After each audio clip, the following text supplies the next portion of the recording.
हूँ doctor Jitendra Khorwal and अभी अभी मैंने जो अपनी इंटर्नशिप है वो तंजावुर मेडिकल कॉलेज तंजावुर से ख़त्म की है and today I am talking about the जो नीट में जो फ्रॉड्स हुए हैं और जिसका रिज़ल्ट अभी अभी आया है और सब जगह जो अफवाहें चल रही है उसके बारे में बात करने के लिए आया हूँ। बेसिकली मैं बताना चाहता हूँ जो इंडिया का सबसे बड़ा मेडिकल फील्ड के अंदर एंट्रेंस एग्ज़ाम जो होता है सबसे बड़ा टेस्ट है वो है नीट एग्ज़ाम है। और ये जो सबसे पहले है वो कंडक्ट कराता था CBSE, बस जो इसको है अब वो ये कंडक्ट कराता है वो है NTA, जिसका नाम है नेशनल टेस्ट एजेंसी। सो इसने अब की बार क्या क्या किया आप सबको तो पता ही होगा, क्या क्या इसने घोटाले किए हैं। और अभी इन्होंने 8 जून को जो प्रेस कॉन्फ्रेंस रिलीज़ की थी उसके बारे में उन्होंने जो आंसर दिए थे वो भी हम सबको पता ही है। सो मोटा मोटी बात ये है कि इस एग्ज़ाम में फ्रॉड या स्कैम वगैरह जो भी हैं वो हुए हैं या नहीं हुए हैं उसकी अभी जांच चल रही है, लेकिन मोटे तौर पे सब कह ही रहे हैं या हम भी जो अभी अपने पास जो एविडेंस वगैरह हैं उससे ये पता लग ही गया है कि इस बार जो नीट एग्ज़ाम है उसके अंदर कुछ तो धांधली हुई ही है श्योर। मैं ये क्यों बोल रहा हूँ, किस फैक्ट पे बोल रहा हूँ, चलो इस पे भी बात कर लेते हैं, ठीक है।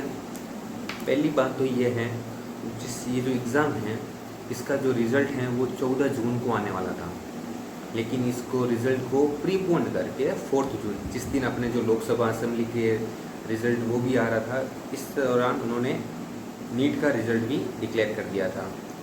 तो इस रिज़ल्ट के बाद सबके सब पैनिक हो गए और किन लोगों का दावा भी है और कोई लोग ये भी बोल रहे हैं इसको लोकसभा जो असेंबली इलेक्शन है उसके साथ रिलीज़ किया इस रिज़ल्ट को ताकि जो स्टूडेंट की वॉइस है उसको दबा सके, क्योंकि उस टाइम जो पॉलिटिकल हाइप था वो बहुत ही ज़्यादा था, इस कारण कोई स्टूडेंट वॉइस कोई सुन ही नहीं पा रहा था वो उस हाइप के अंदर। तो पहली बात तो ये है रिज़ल्ट को प्रीपोन्ड करके रिलीज़ करना, ठीक है।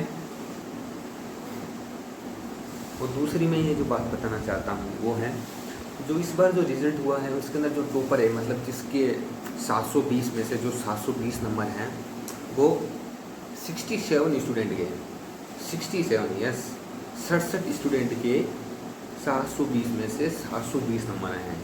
आपको यकीन हो रहा है? नहीं हो रहा ना, मुझे भी नहीं हुआ था। जब मैंने रिज़ल्ट देखा था तब मैंने सोचा यार ऐसी चौक मार रहा है, लेकिन जब मैंने देखा तो मेरे तो होश ही उड़ गए। क्या ऐसा भी हो सकता है कि 67 स्टूडेंट के 720 में से 720 पूरे के पूरे नंबर, और 2019 के बाद आई थिंक 3 से ज़्यादा किसी स्टूडेंट ने 720 में से 720 स्कोर कभी सिक्योर किया ही नहीं है। तो ये तो यार देखा जाए तो मोटी मोटी बात तो इससे ही पता लग रहा है कि पेपर का जो लेवल है या लीक होने की वाली खबरें हैं उस पर थोड़ा मतलब हम नहीं ऐसे बोल रहे हैं कि लीक हुआ है हुआ नहीं, बट संदेह तो बैठ ही जाता है। 90% क्या 99% संदेह यही होता है कि पेपर लीक हुआ है। अगर ऐसे स्कोर मिले तो फिर लीक ही हुआ है। और उसमें से फैक्ट वाली बात ये है जो टॉपर की लिस्ट थी उसमें से 6 स्टूडेंट ऐसे थे जिसके जो सीरियल नंबर देखे जाए वो थे 2 3 0 7 0 1 0। उसके बाद में जो मतलब ये जो आगे वाले सीरियल नंबर हैं वो सेम थे और बाद में जो वो नंबर हैं वो मतलब वो देखा जाए तो वो एक ही सेंटर में थे और वो भी कहाँ पे, हरियाणा से। उसमें से जो टॉपर थे मतलब जिसके 720 में से 720 आए हैं वो सब के सब हरियाणा के एक ही सेंटर से थे। ऐसा भी हो सकता है कि एक ही सेंटर से 6 स्टूडेंट टॉपर निकले, मतलब हो सकता है, बट 99% संदेह इसी बात पे बना हुआ है अभी भी। फिर बात आती है हाँ वो वाली बात 718 और 719 जो सबको ही पता होगा। एक स्टूडेंट के 718 आए और एक स्टूडेंट के 719 नंबर आए। ये कैसे हो सकता है? आपके दिमाग में भी ऐसे उलझन हुई होगी कि यार ये कैसे हो सकता है। देखा जाए तो नीट के अंदर टोटल क्वेश्चन होते हैं 180, ओके 180। अगर 180 और पर क्वेश्चन होता है 4 नंबर का, तो टोटल नंबर कितना है 720, ओके। अगर एक क्वेश्चन कोई गलत करता है, एक क्वेश्चन कोई गलत करता है तो उसके 4 नंबर जो मिल रहे हैं वो तो कटेंगे और 1 नंबर जो है, एक नंबर जो है वो माइनस होता है, तो टोटल 5 नंबर उसके कट होते हैं। या कोई ऐसा बंदा है जिसने मतलब पेपर को अटेम्प्ट ही नहीं किया, तो अटेम्प्ट ही नहीं किया तो उसके माइनस नंबर तो नहीं होगा, बट 4 नंबर है वो तो कटेंगे ना। तो देखा जाए तो उससे जो नंबर आने चाहिए वो क्या आने चाहिए, 715 अगर उसने गलत अटेम्प्ट किया है, या उसने अटेम्प्ट ही नहीं किया तो 716। बट ये 718 और 719 कैसे हो गया भाई, 1 नंबर और 2 नंबर कैसे कट गए। इसके लिए भी एनटीए ने ये कहा कि हमने इनको बोनस मार्क्स दिया है, ग्रेस मार्क्स दिया है।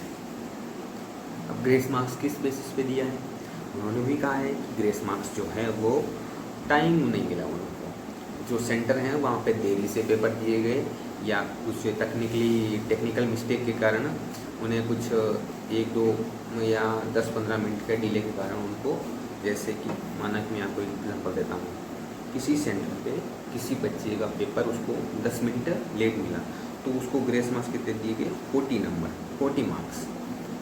उन्होंने सोचा कि 10 मिनट के अंदर वो बंदा 10 क्वेश्चन अटेंड नहीं कर पाएगा तो उसको 40 नंबर दिए जाए। तो फैक्ट की बात यह है, महाराष्ट्र में एक सेंटर में वहाँ पे 20 मिनट पेपर लेट मिला था, और केरला के एक जगह पे वहाँ पे 1 घंटा लेट मिला। तो अब 1 घंटा लेट मिला तो 1 घंटे के अंदर मिनट कितने होते हैं, 60। तो 60 में वो अगर 60 क्वेश्चन करता है तो उसको 240 मार्क्स मिले होंगे ग्रेस के, मतलब वो तो फिर टॉपर से भी टॉपर बन गया होगा। ऐसे ग्रेस मार्क्स दिए गए जिसके कारण ये एग्ज़ाम ही एक तरह का धांधली निकला। ठीक है, तो मैंने किस बारे में बात कर दी है, तो जो 4 बात है उसके ऊपर ध्यान रखना। पहला है कि नीट का पेपर पहले लीक हुआ है, बहुत सारी खबरें आई थी, बहुत सारे पेपर वीडियो खूब सारे लीक हुए हैं, उसके अंदर बात की जा रही है कि पेपर लीक हुआ है, वो हुआ है, खूब सारे वीडियो। एक टेलीग्राम ग्रुप के अंदर 30,000 में एक क्वेश्चन पेपर लीक करने की एक दिन पहले बात हो रही थी, और पटना में तो 13 स्टूडेंट को एक दिन पहले ही अरेस्ट कर दिया था पेपर लीक के मामले में। देख रहे हो, मतलब इतना इस टाइम पेपर लीक के बारे में काफ़ी हद तक कंट्रोवर्सी हो रही थी। फिर है सेंटर हाईजैकिंग। सब बोल रहे हैं सेंटर को हाईजैक करके अमीर जो लोग हैं वो अपने पैसे दे के अपने बच्चों को सेंटर हाईजैक करके वहाँ अपने बच्चों को टॉपर बना के सिलेक्शन करवाया गया। हमने जो है मोटे मोटे तौर पे जो पेपर लीक के बारे में बात कर ली थी, एंड सेंटर हाईजैकिंग के बारे में बात कर ली थी, या किडनैपिंग भी बोल सकते हैं उसको एक तरह की भाषा में अगर फनी वर्ड में बोला जाए तो। फिर हैं अवार्ड, जो ग्रेस मार्क्स है वो भी दिए गए, उसके बारे में भी हमने बात कर ली थी। और चौथी बात है हायर कट ऑफ के बारे में। किसी किसी का ये भी मानना है कि अगर कट ऑफ हाई जाएगी तो जो मेडिकल कॉलेज में आधी जो सीटें होती हैं, जो पेमेंट सीटें होती हैं, वहाँ पे इन लोगों को फ़ायदा होगा, ताकि वो उन लोगों को अधिक या ज़्यादा पैसों में वो सीट उनको पे कर सकें या दे सकें।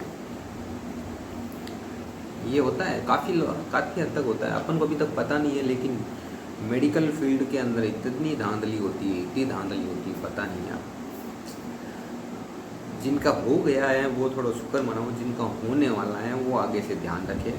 अगर आप मेडिकल फील्ड को मतलब कर रहे हैं आज फ्यूचर, तो ध्यान रखना ऐसे मामले होते रहते हैं। अब अपन सोच रहे हैं कि इसका कंक्लूज़न एनटीए क्या ही निकलेगा। मेरे हिसाब से अक्सर देखा जाए 3 हो सकते हैं अगर पेपर। अगर पहला है सबसे मोस्ट प्रोबेबली अभी जो चल रहे हैं वो है रीराइट एग्ज़ाम, नीट चल रहा है अभी, मतलब पेपर को दोबारा कराया जाए।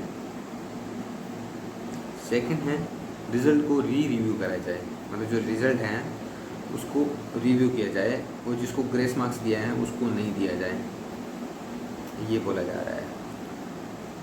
और थर्ड है एक जांच कमेटी बैठाई जाए, जिस सेंटर पे ये जो टाइम कम मिला हो, जिस सेंटर पे अवार्ड मतलब हाईजैकिंग वाली बातें आ रही हैं, या जो पेपर लीक हो उस सेंटर पे एग्ज़ाम वापस कराया जाए, और जहाँ पे सिक्योरली पेपर कंडक्ट हो गया था वहाँ पे कंडक्ट नहीं कराया जाए।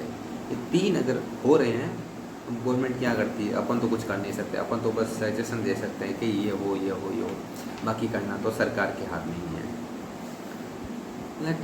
Let's hope student voice will be win this time, but maybe this time can also be they can depress us like always they are doing.